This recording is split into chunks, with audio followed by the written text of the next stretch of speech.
খেজুরি দিকে নজর রাখতেই হচ্ছে, কারণ খেজুরিতে বন্ধ ঘিরে অশান্তি। খেজুরির বাঁশগোড়ায় গাড়ি ভাঙচুর করা হয়েছে, দেখাচ্ছি সেই ছবি আপনাদের। খেজুরি হেরিয়া রাজ্য সড়ক অবরোধ, রাজ্য সড়কে কাঠের গুঁড়ি ফেলে অবরোধ। খেজুরিতে জোড়া দেহ উদ্ধার হয়েছিল, বিদ্যুৎস্পৃষ্ট হয়ে মৃত্যু দুজনের। পুলিশের তরফ থেকে আগেই দাবি করা হয়েছে, তারপর একটি ভিডিও প্রকাশ্যে আসে এবং সেখান থেকেও দেখা যায় বিদ্যুৎস্পৃষ্ট হয়ে মৃত্যু। যদিও ইতিমধ্যে তদন্ত শুরু করেছে পুলিশ। কুপিয়ে খুনের অভিযোগ করা হচ্ছে বিজেপির তরফ থেকে। আজ সকাল থেকে কি ছবি দেখাচ্ছে, ইতিমধ্যে এই যে ছবি দেখছেন আপনারা, খেজুরিতে বন্ধ ঘিরে উত্তেজনা, সেখানে বাঁশগোড়ায় খেজুরির সেখানে গাড়ি ভাঙচুর করা হয়েছে। সুজিত রয়েছে আমার সঙ্গে। সুজিত, সকাল থেকে যে ছবি দেখা যাচ্ছে, বন্ধ ঘিরে অশান্তি, এখন কি পরিস্থিতি?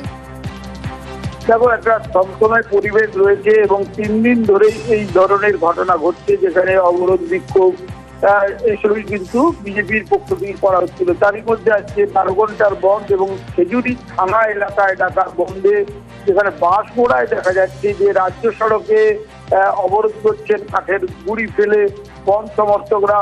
অন্যদিকে গাড়ি দুটি চলে এসেছিল, সেই সব গাড়িতে আটকে গাড়ির সামনের কাঁচ ভাঙচুর করে বন্ধ সমর্থকরা।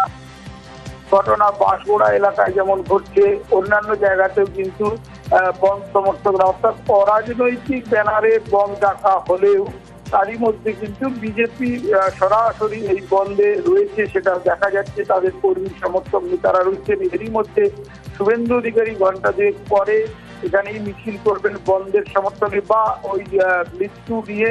এবং সেখানে মৃত্যু যে ভিডিও সামনে এসেছে, সেখানে ইলেকট্রিক শক থেকে মৃত্যু ছবি দেখা গেলেও এখনো বিজেপি বা নেতারা তারা কিন্তু অনড় রয়েছেন। এই মৃত্যুর পিছনে চক্রান্ত রয়েছে এবং তারই পূর্ণাঙ্গ তদন্ত এবং দোষীদের গ্রেপ্তারের দাবিতে কিন্তু এই বিক্ষোভ কর্মসূচি বন্ধের ডাক। তারই মধ্যে দেখা যাচ্ছে পুলিশের যে টহলদারি সবটাই রয়েছে, কিন্তু বাস বন্ধ রয়েছে। জায়গায় জায়গায় যে বাজারগুলিতে দোকান পাট খোলার ক্ষেত্রে ঝুঁকি হবে বলেই মানুষজন বলেননি, এমনও দেখা যাচ্ছে। এবং মূলত খেজুরি থানা এলাকাতে এই বন্ধ 12 ঘন্টার বন্ধ যেটা শুরু হয়েছে এবং দোকানপাট থেকে এই 8টা তার পরপর খোলার কথা দেখা যাচ্ছে।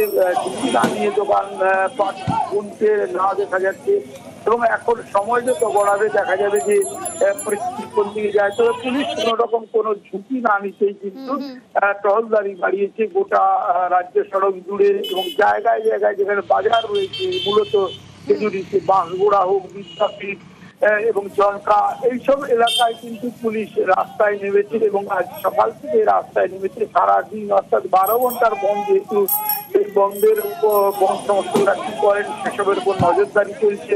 কিন্তু নজরদারি চলার মধ্যেই কিন্তু জনতায় দেখা গেল যে বিক্ষোভকারী বা বন্ধ সমর্থক তারা রাস্তায় নেমে গাছের গুঁড়ি যেমন ফেলেছে, তেমন কিন্তু গাড়ি দুটো চলে এসেছিল, একটি লরি এবং ছোট্ট একটি গাড়ি। তাদের রাস্তা আটকে তাদেরকে যেতে না দেওয়ার পাশাপাশি অবরোধ চলছে। তারও 12 ঘন্টার ডাক দেওয়া আছে। বাস বেশিরভাগ বেসরকারি বাস বন্ধই রয়েছে, কারণ কোনো ঝুঁকি নিতে চায়নি বলে। কিন্তু তারই মধ্যে যে বন্ধ সমর্থকরা যেভাবে রাস্তায় নেমেছে তা মোকাবিলা করার জন্য পুলিশ নেমেছে, কিন্তু ঝুঁকি নেয়নি। আসলে খেজুরি থেকে রাজ্য সড়ক গিয়েছে, প্রথমে হেরা থেকে দুদিকে গিয়েছে, একদিকে দীঘা কাঠি, অন্যদিকে মেঘাদা তমলুক।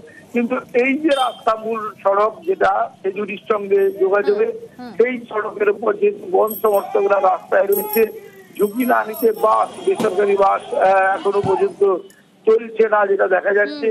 এবং সেটা রাস্তায় আবার কাঠের গুঁড়ি দেওয়া, বিক্ষোভ, পিকেটিং এসব কিন্তু শুরু করে দিয়েছে এবং তারই মধ্যে জনতা থেকে নজর থাকবে আমাদের।